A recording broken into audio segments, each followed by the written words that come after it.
Þetta myndavél, skal ég segja, sem þannig gerð að það hægt að taka bæði lifandi myndir og svo svona venjulega myndir bara. Þú meinar að þú getur svona eins og bara bíómynd? Já. Hreyfanlega? Já. Og svo myndir sem ég geti tekið á tölvunni tekið inn í tölvu og síðan prentað út bara sem. Já. Og Ólöf er svona einhverja kaupa sem hann getur látið í tölvuna. Er Óli farinn? Nei, hann fer á morgun. Fékk hann byssuleyfi? Já, hann náði því strókaskan. Ég sagði við hann, Óli minn, ég vildi óska þess að hann næður ekki þessum prófi.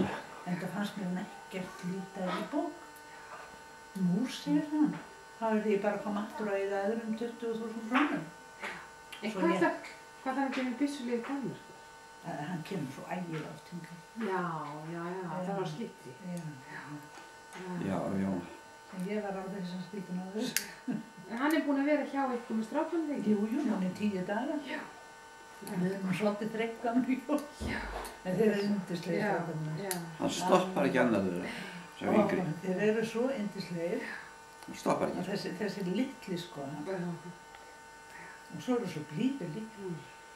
Ég nú eiginlega svona minkað að kenna honum. Rétt að sagt nú hætti ég út í að á tímabilið þegar ég var að segja við hann, þekkjurðu þennan? Þetta er bróðir hans.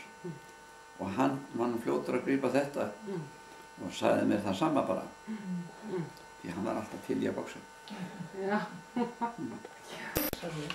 Þegar hann var ráðinn, þá voru fleiri mann sem sótt Já. Og hann hafði ekki neinn möguleika á að komast þarna inn. En hann var einn ráðinn. Það? Og þá spurðu þeir af hverju hann ráðinn en ekki við. Hann mætir alltaf. Og það sko, veikindadagar eru alltaf til. Þeir eru minnst ekki skráðir í vassabókinni hjá mönnum. Það var eitt sem fjall á því. Það fannst bók. Svona með dagatali. Og frítögun. Og svo var skráð sko, veikur, þennan og þennan dag út árið. Fyrirfram? Já, fyrirfram. Alveg út árið.